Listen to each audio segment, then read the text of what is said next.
right from the 1960s, when Nigeria got its independence, the first coup, corruption was mentioned. As in, how can the people now contribute in this fight against corruption? When you look at it, fighting of corruption is not one man business. It's a teamwork. If we can come together and fight corruption, we can bury everything overnight. As a citizen of Nigeria, What can be done to make the society better? As a woman here, as a mother. The society doesn't want to give these women opportunities because they think these women can come and dominate the role men play in the society.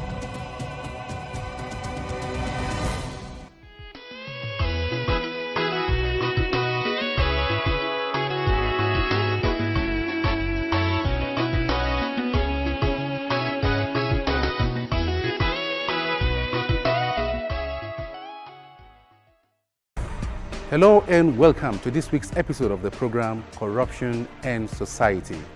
On the program today, and as usual, we have a lineup of wonderful issues to discuss. But before we go any further, we'll leave you with this. Nigeria, a country endowed with a plethora of human and natural resources, from the fringes of the Sahara to the shores of the Atlantic. What reason has Nigeria to be plagued by socio-economic problems when it has all it takes to be great? Why should the financial stance of the country and its economic indices be unfavorable? Only a purposeful, committed and goal-oriented leadership can affect the dynamics necessary for the desired change. Only citizens with a penchant for due process can keep the leadership on its toes to sustain the gains of anti-corruption and accountability in governance. Political leaders must have impeccable credibility and be accountable to the masses, shun embezzlement and all forms of corruption in order to make provisions for a viable economy, dependable education and healthcare systems, and all necessary amenities needed for citizens to have a better life. This message was brought to you courtesy of the MacArthur Foundation and Center for Information Technology and Development, CTAD. On our very first segment, we had a wonderful discussion with a lecturer from the Department of Veterinary Medicine, University of Maiduguri, Dr. Yusuf Leko, on the topic corruption and underdevelopment. Have a great listening and see you at the other end. You're welcome. Thank you for having me. We'll set the ball rolling without much time wasting. Why is Nigeria not living up to its true potentials? Given the availability of resources that we have in this country, why is it like that? Well, thank you once again for having me for this wonderful program today. You're welcome. As we know, since independence of this country, Nigeria, there have been several issues bordering on corruption, underdevelopment in every aspect of the economy. If you look at the country from the first coup, second coup, to the present, up to this present civilian administration of this country, you will notice that there are several political bottlenecks, several issues. Well, sir, you see, we understand that we've had these setbacks over the years, given the military interregnum and all that. Yes. But let us cast our mind back to just 1999 here. Okay. Given the return of democracy to this time, Okay. our resources are still available, both human and natural. Yeah. Yet, we find it difficult to progress as a nation. And corruption, more than anything else, is responsible for this. Yes.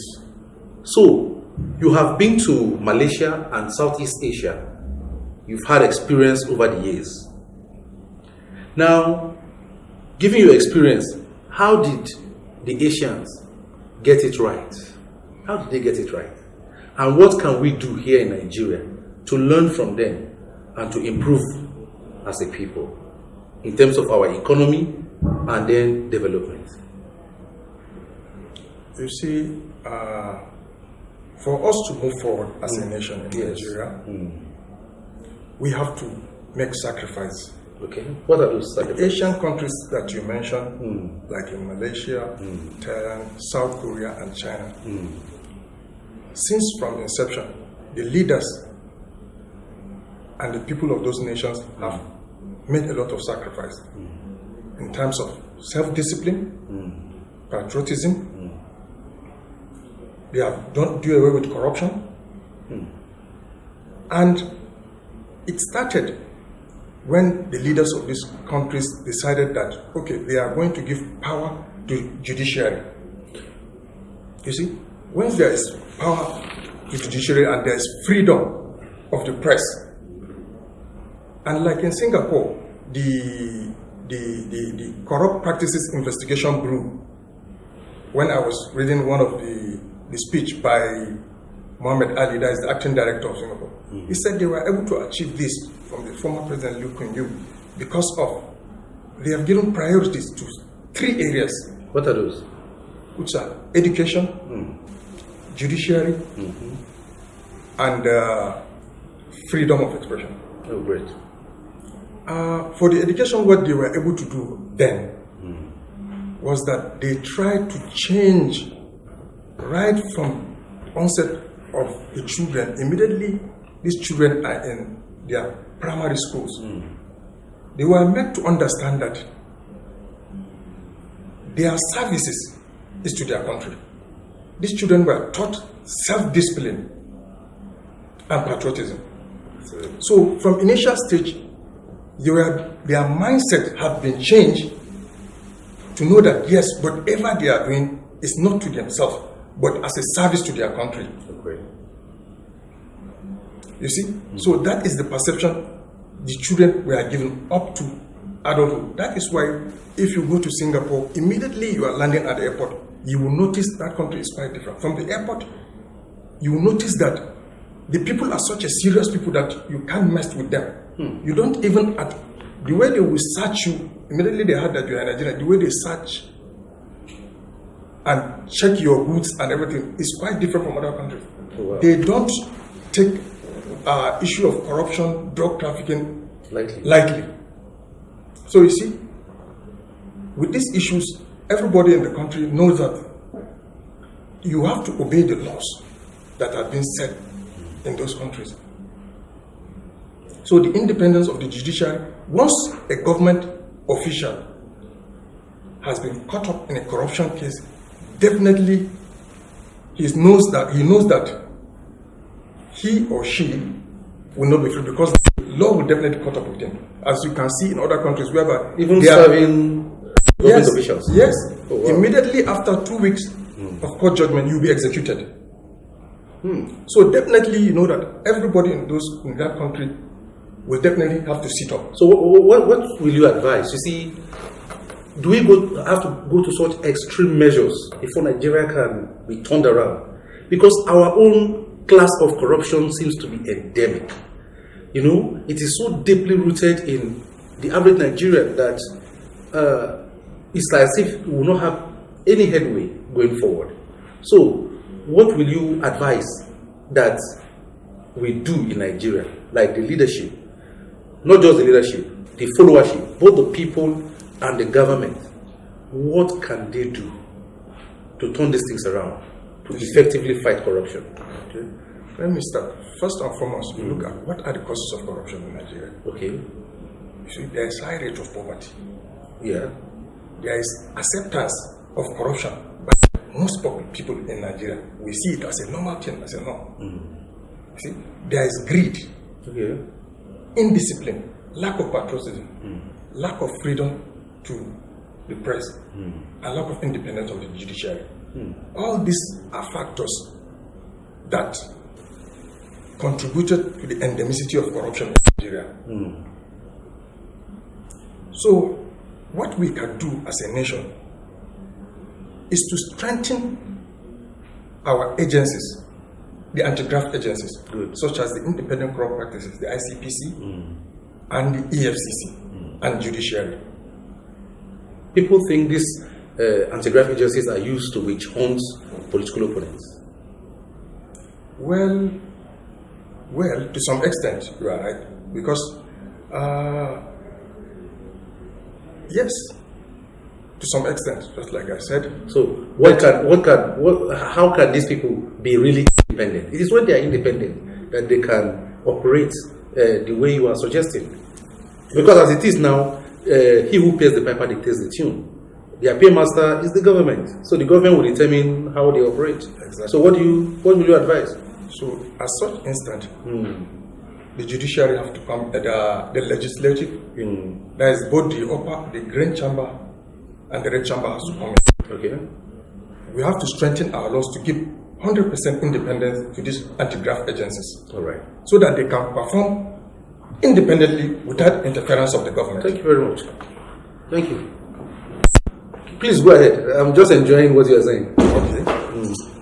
And by such doing, it will strengthen them. And like the staff working in such agencies, they should be, at least from time to time, their salaries, their packages and remuneration should be up to date. At least should be in line with the income and salary wages, whereby from time to time, maybe after 2 years, their salaries can be improved, so that they too cannot be tempted for that tendency to be corrupt. That's true. Because if they themselves are corrupt in those agencies, you know that definitely it's corruption fighting corruption. That's true.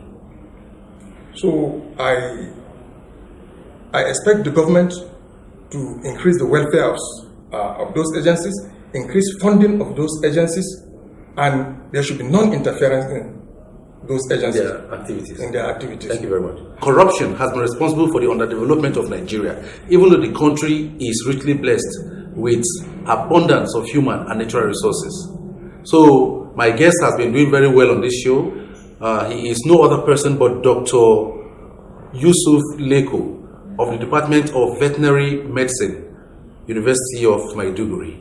I'd like to say a very big thank you to you for coming on the program. Thank you for having me. You're welcome. And I'm sure when we extend our hand to you next time, you will oblige us. Yes, I will be available for you each time you help me to come and deliberate on such national issues that have prominent importance.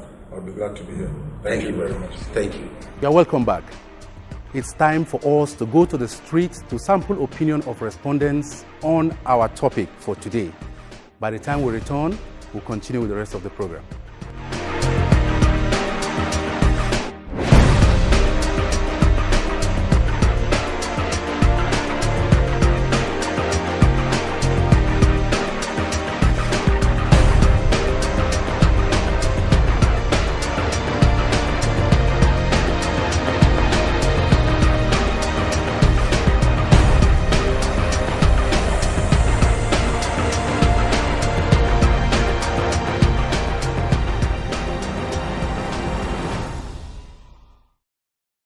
My name is Abdulwasiu Alfa. I'm a private legal practitioner here in Maiduguri, Borno State. Corruption is a monster that affects every facet of human life. You know, in some conception, people think corruption is when I give you money or you steal money, and then that is corruption. That actually is one form of corruption, because corruption has so many facets. Now, doing the wrong thing is a form of corruption. For example, now, if I give you work to lay a 10-kilometer road for me and you lay 7 or 8-kilometer road, that is also corruption. If you're supposed to go to work by 8 and close by 4, you go to work by 10 and close by 2. That is another form of corruption. So corruption is a very broad concept. You see, we have abundance of mineral resources. Even the developed countries of the world do not have it. We have gold in Nigeria. We have, to the best of my knowledge, there are more than 50 mineral resources in Nigeria. One, we have lack leadership. That is the major problem. Now, lack of good leadership and also lack of good followership. Yes, if the leaders are bad and if the people are good, they can force the leadership to be good. But if the leadership is bad and the people are also bad, then certainly there will be failure of leadership. Now, The major challenge we have in this country is misplacement of priorities. We have crude oil in this country. We drill crude oils over nearly 2 million barrels of crude oil. We have 4 refineries that are dormant, they are not functioning. We extract our quality crude, take it out, export it, sell it in the international market, then buy inferior crude and import it to Nigeria.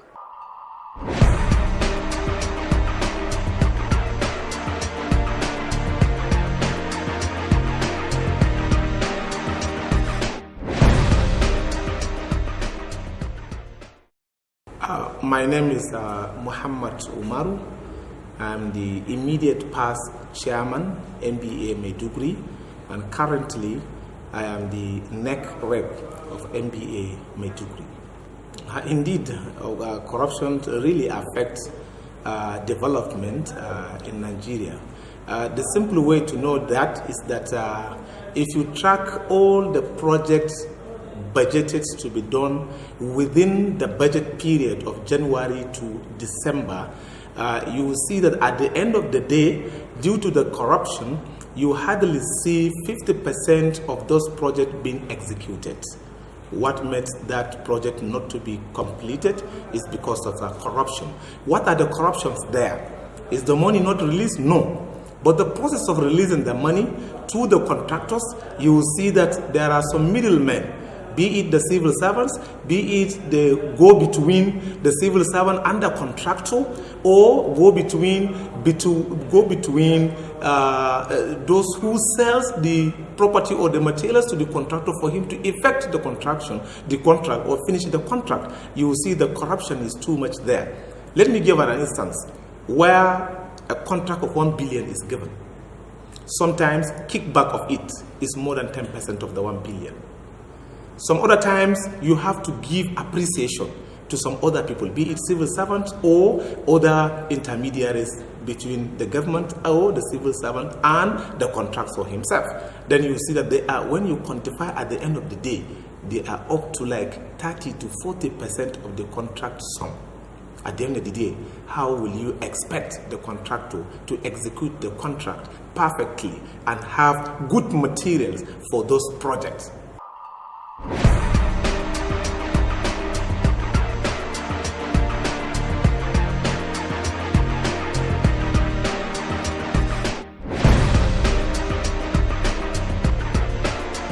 It's really good having you so far on this program.